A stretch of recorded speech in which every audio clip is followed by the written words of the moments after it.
presentation. Very diverse offers, but at the same time, I think there are many things in common. I think the philosophy of e-learning is shared more or less in the same way by the three speakers. But I would like to invite you to ask questions to our distinguished panelists. Please press the button until it gets red, then introduce yourself and ask the question. It may be addressed to one of the panelists or to all of them. The floor is open.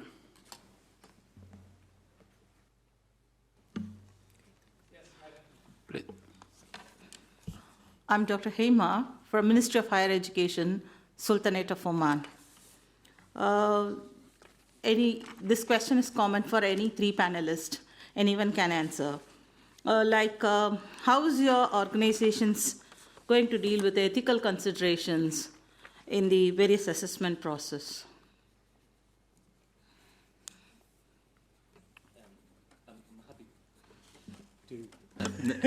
Happy to start the answer, and then my colleagues can join me afterwards.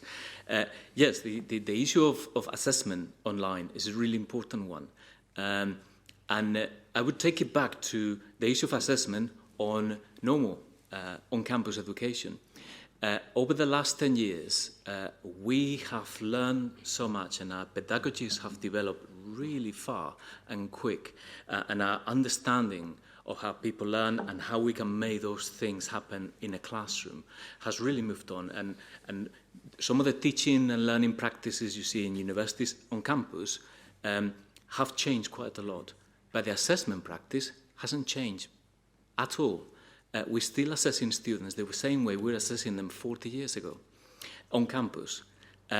So the issue of assessment is something we, as educators, we really need to pay more attention to. We need to change the way in which we assess students on campus, and we need to apply that best practice when we do that online. In terms of how do we do that, one of the biggest issues confronted by universities at the moment in terms of assessment is plagiarism. And some technology companies have made enormous amounts of money because of that. My point as an educator is we need to design the plagiarism element out of the assessment process. This is not something that technology is going to solve for us. We need to develop new ways of assessing student competencies that will mean that there is no point in plagiarizing, because they won't be able to, because if it's a participatory assessment, they cannot fake that is their assessment because they are participating in it. And one of the ways in which you do this online is by creating group assessments, getting the students to work together, and you give them credit for the process, not just the outcome. Obviously, you give them credit for the outcome, but you also give them credit for the process, how they were learning while they were doing the assessment. That's something really important.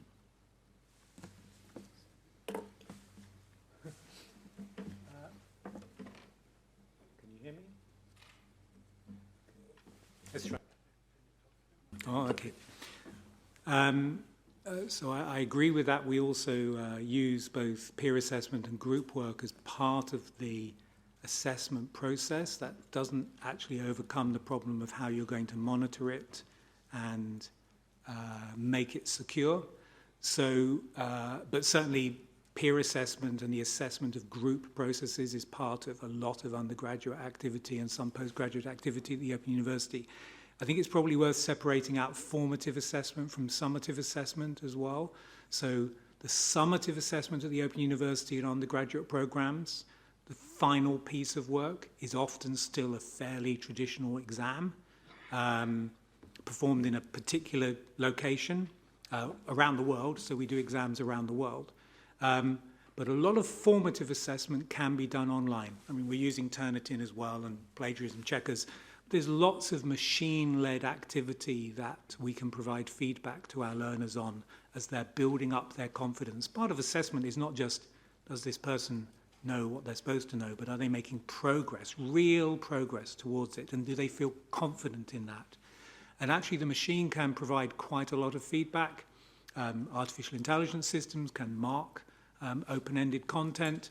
Quiz-based systems can be quite sophisticated these days and can provide a lot of ongoing formative assessment on a massive scale. Of those 2 million transactions with the servers a day at the Open University, many of them are transactions around questions that are being asked by the machine of the student.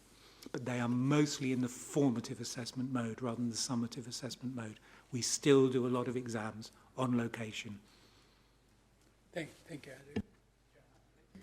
Yeah, I don't have a great deal to add to that. The idea of designing out things like plagiarism by designing new kinds of assessments is something that we are very much engaged with as well. At the Institute of Education, for example, which is the education school of UCL, particularly with online programs, we have looked to move away from an exam-based model by focusing more on coursework, by thinking more about the split between formative and summative assessment, and actually chunking assessments throughout a program so that it isn't all focused, everything isn't directed, right at the end of the course. So it's a very similar thing to what colleagues are describing, but it's just about designing new approaches to assessment that aren't reliant on things like tools to proctor exams and so on. It's about doing things a little bit differently.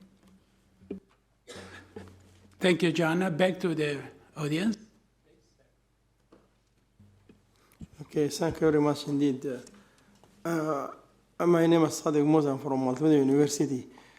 Some countries, they don't recognize online education, especially in the Gulf countries.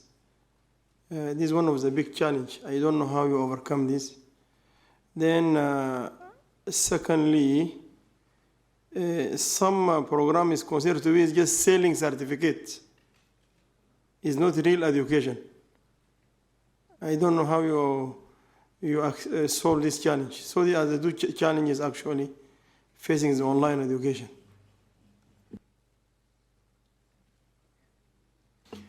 So, how much of this bit's being recorded? All of it. So, there are a lot of open universities around the world, and not all of them have the same reputation as each other or us. And there's no question, we're 50 years old this year. We were, most universities in the UK are 100, some of them are 500 years old.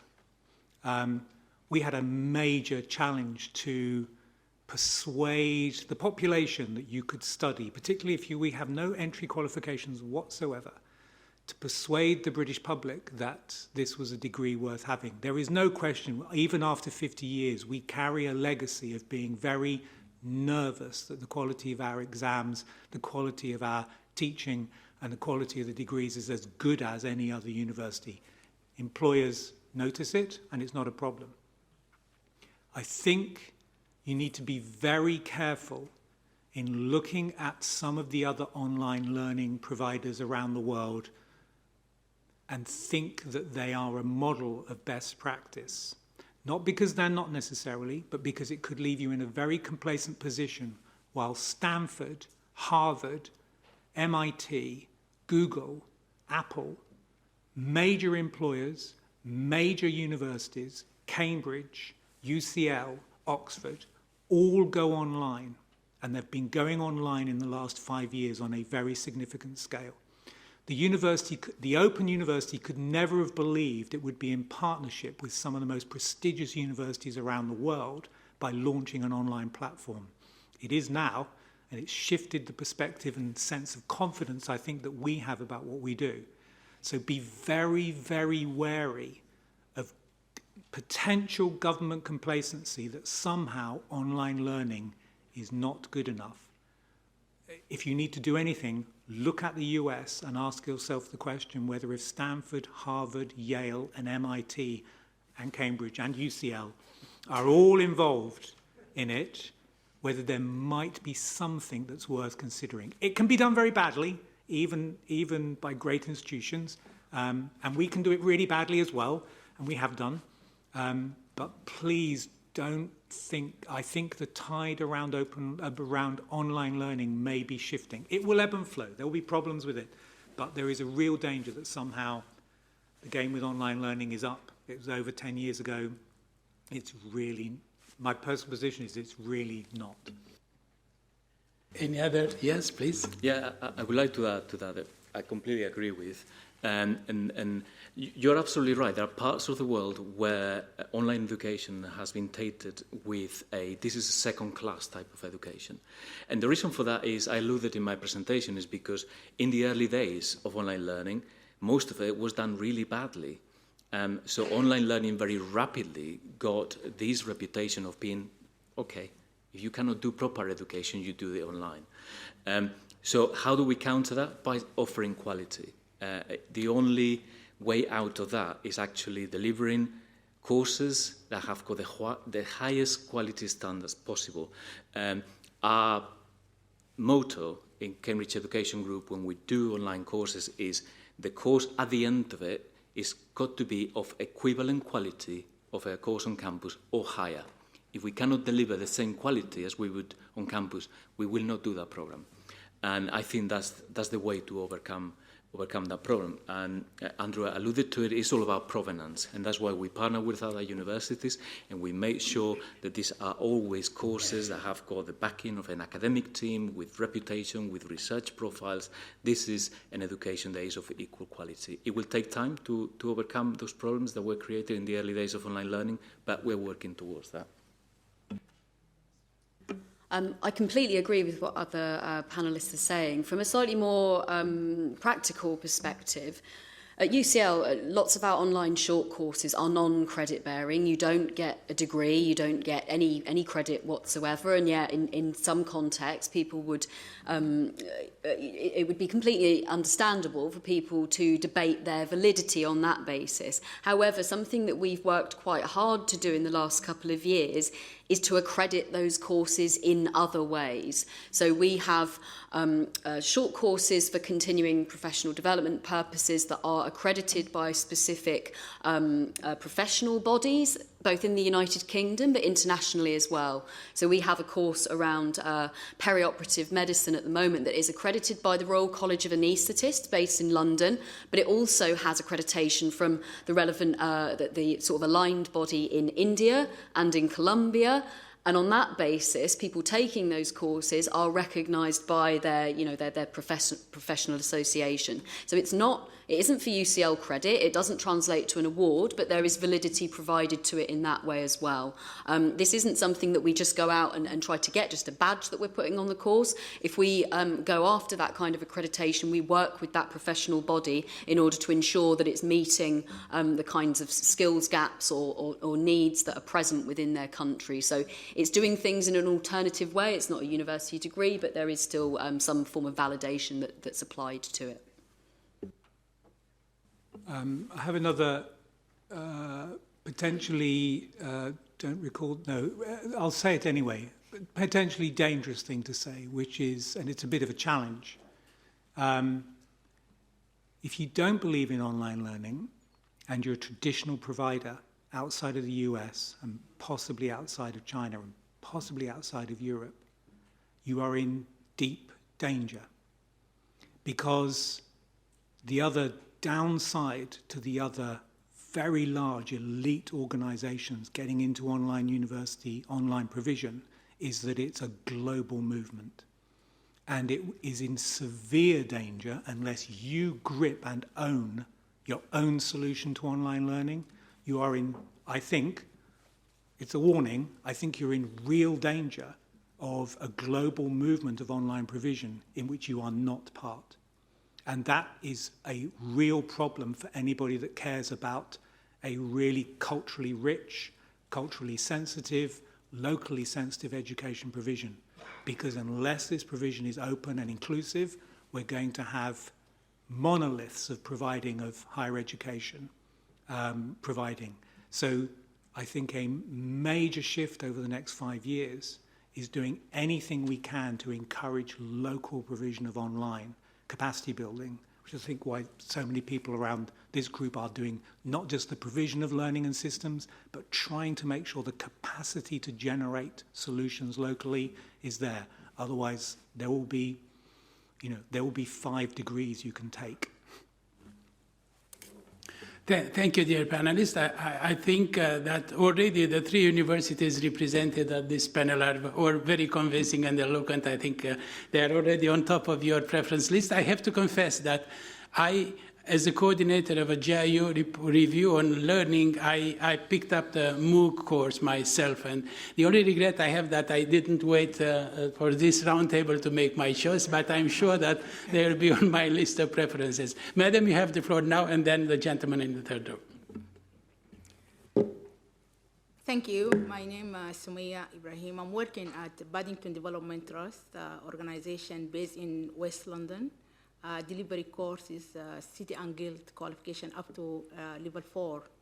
And the majority of our students, they didn't get a chance to go for university, and they want to join, just to do, because some of them, they have a degree back home, but they are very interested to continue the education here.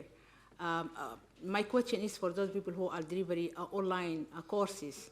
Do you have any possibility to link with our organization to your university, just transfer the student, those people who are finished level 4, we can give them hope to go and do their degree. Thank you. Who wants to respond first? Yeah, I'm happy to start answer. Yes, one of the things about online learning is that you are most of the time dealing with atypical learners. So these, in our experience, because most of what we do is postgraduate education, these are learners that don't have traditional qualifications, many of them. They have got a lot of working experience. Some of them did attend university, some of them completed their original BA course, some of them didn't. So when you are going through the admissions process has to be robust to make sure that the learners you're letting into the program, they will be able to succeed. But at the same time, it has to be flexible. You have to recognize that those online learners are not going to come with traditional entry qualifications, and you have to make different judgments for those learners. So yes, many of our students don't have what would be a traditional entry requirement for a master's course, but they do go through scrutiny at the admissions level by the different university partners that we work with, and they are admitted. So yes, at that level, that's changing too, and I'm sure Andrew has got a lot to say about entry requirements. We live in a new paradigm in terms of education. The world wants to be educated. The world is demanding quality education. And we, as educators, we've got a responsibility to make sure that we open the reach of that education. And within my own context, one of the things that I'm really proud of is the diversity of the student body that we have in our programs, because I can see that, as an educator, I can see how much that benefits the students and how that educational experience is really benefiting wherever those students are located. We help them identified what are their local ways of doing things within the same theory and concepts. That's really valuable for them and for the rest of the cohort. So the more we can do to deliver a wider access to education, the better position we are going to be as societies. I can't offer a huge amount of hope on the UCL front. To be completely honest with you, it's an elite institution with very high entry offers for the most part. However, our widening access team in the last couple of years has established something called a contextual offers programme, whereby people who come from non-traditional backgrounds can get a favourable offer based on completing various activities with the university. Now, the majority of those are actually being offered online as part of courses now, and they're open to people whether they choose to indicate that UCL will be their firm, like their first choice university or not. So the programme itself is called Access UCL. There's something called a preparation for academic study program that's delivered online and is available to anybody who wants to take it up before you move on to a next stage. So I'm hopeful that that might get a little bit better in the future, but we're at a very basic level at the moment. I think we've got somebody from King's after the break. They're doing it a lot better than the UCL are at this stage. It might be good to flag your students to them as well, but yeah. So was the question about people already who have a degree but who need some recognition of that? They need a UK degree. Okay, so they don't really want to do another degree. Okay. Okay, so you know, the good news is at the Open University we have no entry requirements, but you start your degree from scratch. The other good news at the Open University is, and it's a little bit more complicated, is if you bring us some qualifications and we can see what they are, you can articulate you can jump ahead. Now, it will depend on whether we've got a relationship and knowledge of the university that they're coming from, whether we can convert them in, but we may be a good place to start. So there is a group that deals with people with prior learning experience that we might still feel it needs topping up with something. We very proudly hold on to the quality of our degrees, and we don't want to be seen to just go, anybody can come in, but you start from scratch.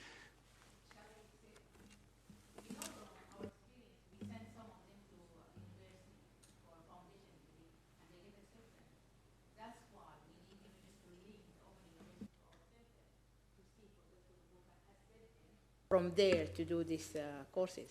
Okay. Yeah. Yeah. There's a microphone on. Yeah, it's okay. Okay, so grab me afterwards. There is definitely a group, I don't know in detail how it operates, but there is a group at the university that specialises in working out how somebody with a substantial existing piece of knowledge can be converted in to gain a full degree. It is still a process that needs to go through. It's not a rubber stamping process. They are going to have to do some more work, but they may not have to do all of the work again in order to do it. So we have articulation agreements in place, and we can certainly talk about it, but we'll need to contact afterwards.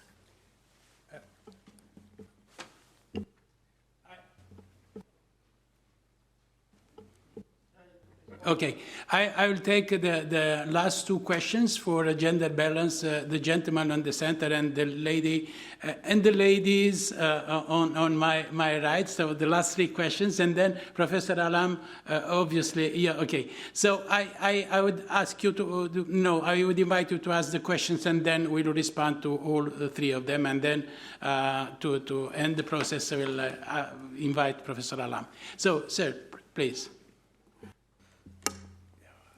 Yeah, thank you very much.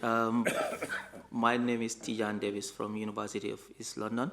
My question is, what mechanisms do you have in place to engage other institutions and governments, especially in the Global South, to start to provide e-learning platforms for primary education and secondary education to get people prepared and get that feel of e-learning before they can enter into higher education? What mechanisms do you have in place? Thank you. Lady with the red sharp. Yes, you, madam, please. It's not a question. My name is Prudence. I'm a distant learner with the University of East London, and I just wanted to testify about the efficiency and the support I've got from distant learning, and I've only got 2 modules left to complete the early years program, and I can testify that it is really excellent. And I've got a lot of support. Thank you very much. Lady in the front.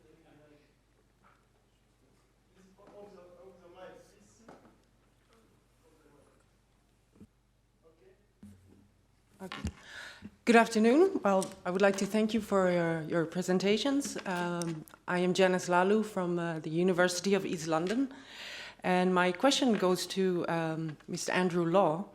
You mentioned that anyone could create an online course. And I was wondering how you assess the quality of the content of that course and also the capabilities of the tutor. Thank you. I think the congratulations are all taken by all three speakers, so thank you very much. The other questions were addressed. I don't know who is better qualified to respond to the question on the primary and secondary education mechanisms to get them familiar with. Well, primary and secondary, TESS Africa and TESS India are teacher training programs delivered on Open Learn Create in 10 languages, aimed at primary school teachers and secondary school teachers. They're some of the largest teacher training programs in the world, sponsored by DFID in sub-Saharan Africa and in India. There's a similar one in Bangladesh. So you can find content on Open Learn Create for teacher trainers using online provision. There will be lots more. It's just an example. Prudence, well done. Good, thank you. I'm glad it's going well. And sorry, we'll come back. Should we just deal with that question, or shall I just finish? No, continue. So the question about quality control on Open Learn Create, 0, absolutely none. We do absolutely nothing to quality control the content on that platform, which is why we do not put our brand on it and why we don't put our content on there. However, the content is great because it's not spam. This is a place where educators are turning up and wanting to do stuff. You know, Wikipedia is still one of the most accurate information sources in the world. It's controlled by the crowd. We aim Open Learn Create to be the same, but it's not our job. It's the community's job to see a course and say, this is bad, and put bad stars against it, or to see a course and go, I can make that better, and to copy it and make it better. So we provide no quality control over the content there. We do provide courses about how to write courses, how to make good courses, but we're treating the crowd with crowd respect. I think they have to make those decisions for themselves. If you have curators that start to pull this together, the curators start to own it, they start to globalize the market again. It's a risk, but to us it's done us no harm. There's a reporter concerned button everywhere. If anybody's doing anything they shouldn't be, they get kicked off. But make a kind of very explicit point, no quality control, which sounds worrying because we're really worried about quality on our own programs, which we crawl over. But bear in mind, we run that platform for nothing. In terms of the primary and secondary education question, the two examples that immediately sprung to mind to me were TESS India and TESS Africa. At UCL, we don't have anything explicitly targeted towards those outcomes that I can think of. There is something called the Relief Centre, which is a project involved in delivering educational projects to sort of conflict settings and things like that at the moment. And we, to give you a sort of shameless plug, we have a Future Learn course starting in a couple of weeks called Transforming Education in Challenging Environments, which focuses on digital education projects from both the tutor and student perspective, and some OER will be available alongside that. But other than that, I think TESS India and TESS Africa are the two best examples that I can think of in terms of promoting that kind of thing in the Global South. Yes, I would corroborate that. And so Cambridge Education Group, we don't do at the moment anything in terms of primary, secondary education. What we do is we have got, in partnership with Falmouth University, an online postgraduate certificate for university lecturers. So this is for people who work in the university sector and they want to qualify to gain a qualification in teaching online. So that's a course we already have got out there in order to help people embrace this new medium, this new way of doing things online. Thank you. Professor Alam, you already consented to shorten the coffee break, so you have the floor. Okay, thank you very much. First of all, I'm just following what is going on in the live. By the way, the live is going extremely very clear. I think most of the comments going to Africa, the best one to describe, it says, online learning platform is a solution for African region. So you can see people in the south, they really see the value of this. It just happened, I've been involved with the open, sorry? In 1999 or 2000, the Institute of Practitioner of Credit Insurance and Certainty, Australian Institute, commissioned the University of East London to do that. That's my last days before I left UEL. And then the University of East London joined hands with the Open University. And I was being asked to do the module on international business. It was very, very difficult for the normal academic to prepare the material for the e-learning. Really, we had to get training in order to write it in a way so people can understand it better. In fact, that handbook I wrote 20 years ago, in my opinion, is much better for my full-time students because I have to digest it to make it much shorter, simpler. I have to write question and answer. So it is very robust. But I think the problem for people, like Sadiq said, in the Middle East, in particular the Gulf, they didn't understand what is it. That's why they didn't recognize it. And the fact, exactly what Andrew said, Sussex University is just launched, Sussex University is #1 in the development studies worldwide. They have just launched, we just launched our MSc in sustainable development. So people are doing it now, the leading institution. I'm not here to promote my institution, but it's really the leading top world-class institutions, they are doing it now. In 2012, the Open University invited me as external examiner to go to their Open University launch in the Middle East, which was in Kuwait. And I was the external examiner, and I remember very well, it's completely robust process.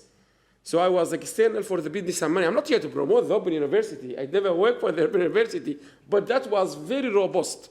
So the way we evaluate the program was the same and even more tough than, I was just purely evaluating a program as any other universities. And the fact, as she said, UCL, King's, all these universities are doing it, and MIT, every day on the Facebook, all the advertisements on the Facebook, MIT, all of them. But just to conclude, in my opinion, the way the e-learning now is happening is very exciting. If you all of them, they did this very fantastic presentation, but if you remember the first one, Manuel, it's so exciting. It's not boring like we go to the classroom now. The students now may easily not turn to the class because they have the cameras now, video capturing. This is exciting. And I think, in my opinion, being someone from a classic non-e-learning academics, this is the future, and I can see it by my own eyes in my own university.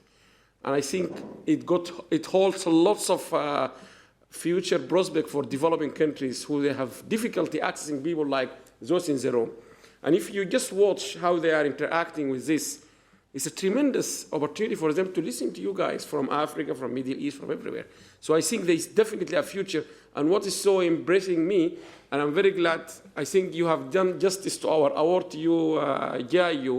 You are tackling issues of really the leading front in our research now. This is what academia and on ICT are really looking at. And it's so amazing to see the United Nations itself is now investigating the same thing. So I think the UN is now ahead of academia, if I may say, because this is the first time I have seen in an academic platform this is being discussed in such a very thorough, and I think we look forward to what's happening after the break. Thank you very much, Professor. I think I don't need to summarize the debates after such an interesting final remarks.